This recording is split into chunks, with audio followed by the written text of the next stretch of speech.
আসসালামু আলাইকুম ওয়া রাহমাতুল্লাহি ওয়া বারাকাতুহু। ইন্নাল হামদুলিল্লাহ ওয়াসসালাতু ওয়াসসালামু আলা মান লা নাবিয়্যা বা'দা। আমরা প্রতি সপ্তাহের মতন এবারও আপনাদের সাথে যুক্ত হয়ে যাচ্ছি এবং পাশাপাশি আল ইনআম ফতোয়া অ্যান্ড ইসলামিক ল রিসার্চ সেন্টারের পক্ষ থেকে আপনাদেরকে মুবারকবাদ জানাচ্ছি। আশা রাখি আপনারা সবাই ভালো আছেন এবং ভালো থাকেন, এটাই আমাদের একান্ত ইচ্ছা এবং আল্লাহ সুবহানাহু ওয়া তাআলার কাছে আমাদের এটাই দোয়া। তো আমরা কথা না বাড়িয়ে আমরা চলে যাচ্ছি সরাসরি প্রশ্ন উত্তর লাইভে। এক ভাই আমাদের কাছে জানতে চেয়েছিলেন গণতন্ত্র এটা শরিয়াতের বিধান কি, বা গণতন্ত্রের মাধ্যমে ক্ষমতায় আসা বা যাওয়া বা এটার জন্য দৌড়ঝাঁপ করা শরিয়াতের বিধান কি? এই প্রশ্নের উত্তর হলো, গণতন্ত্রের ব্যাপারে আমাদের যে আকীদা রাখতে হবে নাম্বার 1, সেটা হলো গণতন্ত্র এটা কুফরি তন্ত্র তথা কাফেরদের দ্বারা বানানো, এবং এই তন্ত্রের ভিতরে এবং এই সিস্টেমের ভিতরে অনেকগুলো সরাসরি কুফরি মতাদর্শ রয়ে গিয়েছে। প্রথম মতাদর্শ বা কুফরি কাজ যেটা এর মধ্যে রয়ে গেছে সেটা হলো গণতন্ত্রের ভিতরে মানুষকে ক্ষমতার উৎস মনে করা হয় জনগণই ক্ষমতার উৎস, অথচ সমস্ত ক্ষমতার মালিক একমাত্র আল্লাহ সুবহানাহু ওয়া তাআলা নিজে কালামে পাকের মধ্যে বলেছেন, বিয়াদিহি মাফাতিহুস সামাওয়াতি ওয়াল আরদ, আসমান জমিনের চাবি তার হাতে। তো সমস্ত আসমান জমিনের চাবি তার হাতে, সমস্ত ক্ষমতা তার হাতে। এবং অন্য জায়গায় তিনি বলেছেন, যাকে চান তিনি রাজা বানান, যাকে চান তার রাজত্ব ছিনিয়ে নেন। এই আয়াতের সাথে গণতন্ত্রের এই যে বিশ্বাস যে জনগণই সমস্ত ক্ষমতার উৎস, তারা কাউকে ক্ষমতায় বসাতে পারে, নামাতে পারে, এটা পুরোপুরি সামঞ্জস্যপূর্ণ না, বরং পুরাটাই বিপরীত হওয়ার কারণে গণতন্ত্রকে বলা হচ্ছে কুফরি তন্ত্র। দ্বিতীয় আরো একটা কুফরি কাজ এখানে রয়ে গেছে, সেটা হলো তারা জনগণের দ্বারা নির্বাচিত এমপিদেরকে আইন প্রণেতা মনে করেন, এবং তারা মনে করে এই জনগণরা যাকে নির্বাচিত করেছেন তারা যে কোনো আইন করতে পারে, এবং ওই আইনটা সবার জন্য মানা বাধ্যতামূলক, চাই ওই আইনটা কোরআন সুন্নাহর সাথে সাংঘর্ষিক হোক না কেন। অথচ আল্লাহ সুবহানাহু ওয়া তাআলা নিজে কালামে পাকে স্পষ্ট ঘোষণা করেছেন যে সৃষ্টি তার, বিধানও তার, অন্য কারো ক্ষমতা নাই এই সৃষ্টির জন্য কোনো আলাদাভাবে বিধান দেওয়ার। অথচ গণতন্ত্রের ভিতরে এটাকেই মনে করা হয় যে বিধানদাতা ওই সমস্ত ব্যক্তিরাই যাদেরকে জনগণ নির্বাচিত করেছেন। এই দুইটা তো একেবারে সরাসরি কুফরি মতবাদ, কুফরি কাজের সাথে জড়িত। এছাড়াও আরো অসংখ্য এমন কিছু তাদের মতাদর্শ আছে যা নাকি কুফরি তো না হলেও সরাসরি হারাম। যেমন সেখানে একটা নারী এবং একটা পুরুষকে তাদের ইচ্ছার সাথেই স্বাধীন করে দেওয়া হচ্ছে।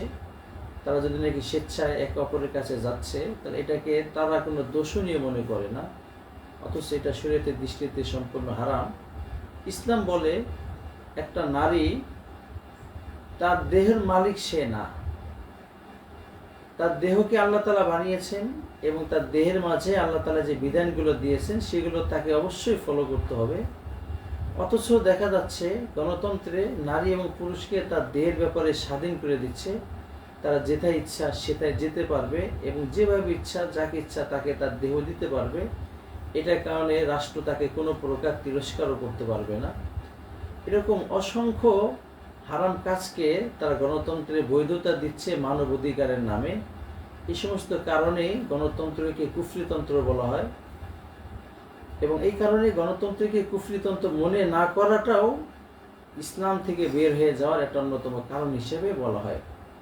এরপরে এক ভাই জিজ্ঞাসা করেছেন যে গণতন্ত্রের মাধ্যমে ইসলাম কায়েম করা যাবে কিনা।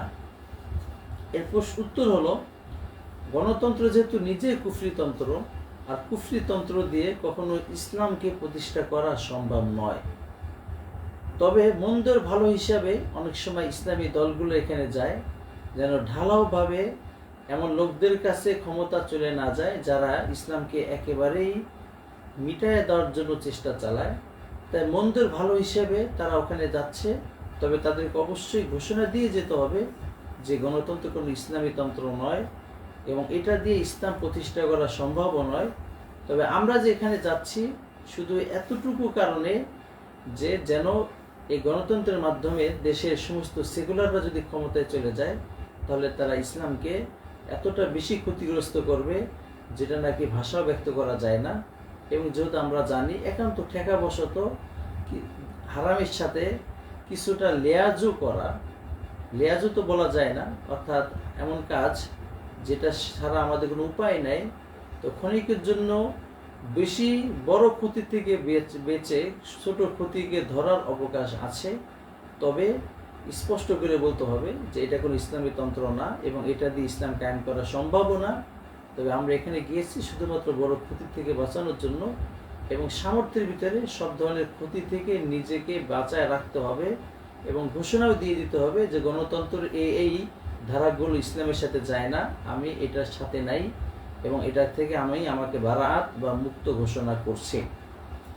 একবার জানতে চেয়েছেন তাহাজ্জুদের নামাজ কখন থেকে পড়া যায়? ভাই সুন্দর প্রশ্ন করেছেন। উত্তর হলো তাহাজ্জুদের নামাজের শুরু টাইম এশার নামাজের পর থেকে নিয়ে একেবারে সুবে সাদেকের আগ পর্যন্ত, এবং যে পুরা নামাজটাকে কিয়ামুল লাইলও বলা হয়, এবং কিয়ামুল লাইলেরই একটা বিশেষ নামাজ হলো একেবারে শেষ রজনীতে পড়া, অর্থাৎ রাতে 3 ভাগ করে শেষ ভাগে পড়া। তবে এটা হলো সর্বোত্তম তাহাজ্জুদের সময়। তবে তাহাজ্জুদের সময়টা শুরুই হয়ে যায় ঈশার নামাজের পর থেকে। তাই কোনো ব্যক্তি যদি ঈশার নামাজের পরে 2 রাকাত 4 রাকাত তাহাজ্জুদের নিয়তে পড়ে ফেলে তাহলে তার তাহাজ্জুদের বা কিয়ামুল লাইলের যে ফজিলত আছে সে পেয়ে যাবে। তবে বেশি সওয়াবটা পাওয়া যায় শেষ রাত্রে পড়লে। তাই যদি কারো শেষ রাতে পড়ার ক্ষমতা না থাকে সেজন্য একেবারে তাহাজ্জুদ থেকে মিস না যায়, যেন শোয়ার আগে 2 রাকাত 4 রাকাত করে নেয়। আপনি কোনো একটা কাজ যদি পরিপূর্ণ করতে না পারেন তো হালকা হলেও যতটুকু সামর্থ্য আছে সেখানে আমাদের করা উচিত। আপনি যদি মুরগি কিনে না খেতে পারেন তারপর কমপক্ষে ডিম কিনে খান। তো ঠিক তেমনইভাবে আমরা সবাইকে বলবো যে তাহাজ্জুদের ফজিলতটা ন্যূনতম পাওয়ার জন্য হলেও ঈশার নামাজের পরে ঘুমের আগ দিয়ে 2 রাকাত 4 রাকাত করে আমাদের ঘুমানো উচিত। বিশেষ করে শোয়ার আগ দিয়ে 2 রাকাত 4 রাকাত, এটা আমাদের আত্মাকে সারা দিনের যত গুনাহ আছে মুক্ত করে দেয় এবং আত্মার ভিতরে এমন একটা শক্তি সঞ্চার হয় যে শক্তির কারণে অনেক সময় শেষ রাতে ওঠাটাও সহজ হয়ে যায়। তো আমরা চেষ্টা করব যারা শেষ রাতে উঠে নামাজ পড়তে পারি না, কারণ অনেকে আছেন শেষ রাতে উঠে নামাজ পড়লে সারাদিন তার মাথাটা ঝিনঝিন করে বা তার শরীরটা শেষ রাতের ঘুম থেকে বিরত রাখতে পারছে না, অন্য কোনো সমস্যার কারণে তারা যেন কমপক্ষে এই রাতে হলেও নামাজটা পড়ে নেয়। একবার জানতে চেয়েছেন কেউ যদি তার স্ত্রীকে তালাক দেয় তাহলে পুনরায় কিভাবে ফিরিয়ে আনবে? তো ভাই এর উত্তর হলো আমরা যারা স্ত্রীকে তালাক দিতে চাই তাদের তালাক দেওয়ার কিছু মাসলা মাসাইল জেনে নেওয়া উচিত। মনে রাখবেন ইসলাম যেভাবে একজন নারী এবং একজন পুরুষকে পরস্পরের সম্পর্ক বৈধ করার জন্য যেমন নিয়ম নীতি আছে ছেড়ে দেওয়ারও ঠিক তেমনই নিয়ম নীতি আছে, এবং বিবাহের ক্ষেত্রে যেভাবে আমরা কোনো ভালো আলেমের পরামর্শে বা তাদের সান্নিধ্যে যে বিয়েটা করি আমাদের উচিত তালাকটাও এরকম কোনো ভালো মৌলানা মুফতির কাছে যে অবস্থাগুলো বলে তারপরে তালাকের ডিসিশনটা নেওয়া উচিত। আমরা বিয়ের ডিসিশন যেমন একা একা নেই না, পুরো পরিবারকে সাথে নিয়ে থাকি, ঠিক তালাকের ডিসিশনটা এমন হওয়া উচিত। তো মনে রাখবেন ইসলামে তালাকের বিধানটা রেখেছে খেয়াল খুশি তালাক দেওয়ার জন্য না, এটা একান্ত ঠেকাবশত বের হওয়ার একটা রাস্তা হিসেবে রেখেছে। আজকে কথায় কথায় তালাক দেওয়ার কারণে আমরা মুসলমান সমাজে একটা এর বিরূপ প্রতিক্রিয়া দেখতে পাচ্ছি। কিছুদিন আগে দেখা গেল একজন মেয়ে হিন্দু হয়ে গিয়েছে এবং তাকে হিন্দু ছেলেটা যেই কথা বলে পটাতে পেরেছে বা তাকে তার আয়ত্তে নিতে পেরেছে, সেটা হলো যে তোমাদের মুসলিম ধর্মে তো যখন তখন তোমাকে ডিভোর্স দিয়ে দেওয়ার সুযোগ আছে, তবে আমাদের হিন্দু ধর্মে বিয়ের পরে আর ডিভোর্স দেওয়ার কোনো সুযোগ নাই। অর্থাৎ তুমি হিন্দু হয়ে যাও, তুমি ডিভোর্সের চিন্তা থেকে একেবারেই মুক্ত হয়ে গেলে। এই কথাটার কারণে ওই মেয়েটা হিন্দু হয়ে গিয়েছে। অথচ ইসলামে আমরা দেখতে পাই তালাকটা খেলখুশি মতন দেওয়ার জিনিস নয়, বরং তালাক দিতে বলেছে একান্ত ঠেকায়, এবং সেই ঠেকাগুলো নির্বাচিত হওয়া দরকার, পরিবার নিয়ে কোনো আলেমের শরণাপন্ন হয়ে তারপরে তালাক দেওয়া উচিত। আশা রাখি আমাদের প্রত্যেকটা মুসলমানের উচিত তালাক দেওয়াটাকে এতটা সীমাবদ্ধ করে ফেলা যে হিন্দুরা যেন আমাদের মা বোনদের কথা না বলতে পারে যে তোমাদের মুসলিম সমাজে বিয়ে করার পরে তো কোনো গ্যারান্টি নেই তোমার বিয়ে টিকে থাকা, যে কোনো সময় তালাক হয়ে যেতে পারে, তার থেকে তুমি আসো হিন্দু হয়ে যাও এবং তুমি তালাকে ডিভোর্সের যে পেরেশানি আছে তার থেকে চিরমুক্ত হয়ে যাও। এবার আসি আমি মূল মাস্তায়। কোনো ব্যক্তি তার স্ত্রীকে যদি তালাক এই শব্দ বলে তালাক দেয় এবং যদি একবার বলে, তাহলে তো তালাকে রোজি হয়, অর্থাৎ এমন তালাক হয় যেটা থেকে ফিরে আসা সম্ভব। অর্থাৎ পুনরায় স্ত্রীকে যদি মুখ দিয়ে বলে আমি তোমাকে ছাড়বো না, আমি তোমাকে ফিরিয়ে নিলাম, তখনও বিবাহ বন্ধনটা আবার স্বাভাবিক হয়ে যায়। অথবা যদি তার সাথে স্ত্রী সুলভ কোনো আচরণ করে, তখনও বিবাহ বন্ধনটা পুনরায় বহাল হয়ে যায়। তবে স্বামী যে বিয়ের মাধ্যমে 3টা তালাক দেওয়ার ক্ষমতা পেয়েছিল, তার থেকে একটা ক্ষমতা কিন্তু হ্রাস হয়ে যায়, সামনে সে আর মাত্র 2টা তালাক দেওয়ার ক্ষমতা রাখে। আর যদি তালাক শব্দটাকেই 2বার বলে, তখনও বিধান এমনই। আর যদি 3বার বলে, তাহলে স্থায়ীভাবে ওই মহিলা তার জন্য হারাম হয়ে যায়, স্বাভাবিক প্রসেসে তার জন্য আর হালাল হবে না। আর তালাক ছাড়া যদি অন্য শব্দ বলে, তার তো মাসলা ভিন্ন, আমরা তখন এটা আলাদাভাবে জেনে নেব। আমাদের কাছে একবার জানতে চেয়েছেন, কেউ যদি কাউকে গালি দেয়, প্রত্যুত্তরে তাকে গালি দেওয়া যাবে কি না, ইসলাম যেহেতু প্রতিশোধ নেওয়াকে বৈধ বলে। এই প্রশ্নের উত্তর হলো, ইসলাম প্রতিশোধ নেওয়াকে বৈধ বলে, তবে সব কাজে প্রতিশোধ এমনভাবে নিতে বলে না যেইভাবে সে তার উপরে অত্যাচার করেছে, বরং কিছু অপরাধ শরীয়ত নির্দিষ্ট করে দিয়েছে, সেগুলোর প্রতিশোধ ওইভাবে নেওয়া যায় যেভাবে সে আপনার উপর অত্যাচার করেছে। তবে অন্য কিছু প্রতিশোধ আছে যেটা ওইভাবে নেওয়া যায় না। যেমন কেউ যদি আপনাকে হত্যা করে ফেলে, তো শরীয়ত এটার প্রতিশোধ হত্যা করার মাধ্যমে নিতে বলেছে। তবে কেউ যদি কাউকে হত্যা ছাড়া এমন কোনো জখম করে যে জখমের অনুরূপ করা সম্ভব, যেমন মাথায় জখম করেছে অনুরূপ করা সম্ভব, তখন ওইটারও অনুরূপভাবে প্রতিশোধ নেওয়ার বৈধতা দেয়। কিন্তু গালাগালি করা, এটা তো এমন একটা কাজ যেটা নিজেই সরাসরি একটা জঘন্য কাজ। তাই যদি কে কাউকে গাল দেয়, গালমন্দ করে, তখন তার প্রতিশোধ ওই গালমন্দ দিয়ে নেওয়ার কোনো সুযোগ ইসলাম রাখেনি, বরং তাকে তখন এই প্রতিশোধ যদি নিতেই হয়, তাহলে তাকে অন্য কোনো পন্থায়, যে তুমি গাল দিয়েছ, সে গালির শরীয়তের যে বিধানটা আছে, যেমন তাকে যদি এমন গালি দেয় যে গালির কারণে তার উপরে অপবাদ লেগে গেল, তাহলে হদ্দে গজব আসবে, তখন সে এটার জন্য কাজী সাহেবের কাছে যে বিচার চাইতে পারবে, কাজী সাহেব তার কাছ থেকে আলাদাভাবে এই বিচারটা করিয়ে দিবেন, তাকে শাস্তি দিবে।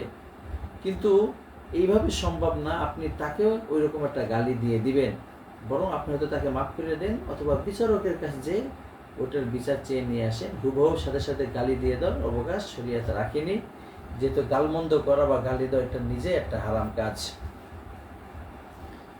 একবার জানতে চেয়েছেন, কোনো ব্যক্তি যদি ঘুম থেকে ওঠার পরে দেখলো সুবে সাদিক হয়ে গিয়েছে, তাহলে তার যদি বেতরের নামাজ কাজা থাকে, তাহলে সে কি করবে?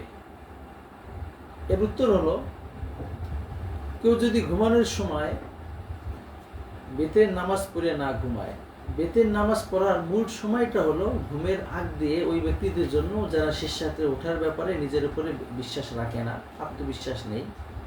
আর যাদের আত্মবিশ্বাস আছে তাদের জন্য শেষ রাতে রেখে দেওয়ার অবকাশ আছে।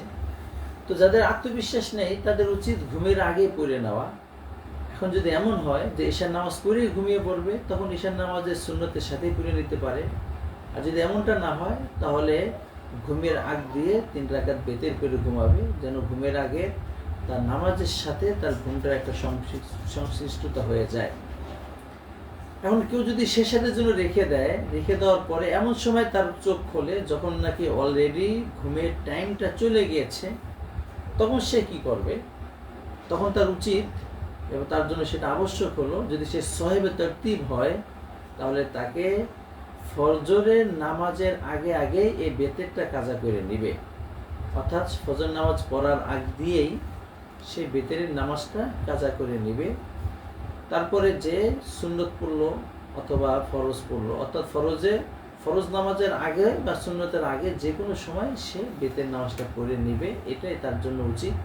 কেননা যখনই সুবে সাদিক হয়ে যায় তখন কাজা নামাজ পড়ার অবকাশ আছে, তবে নফল নামাজ পড়ার অবকাশ নেই।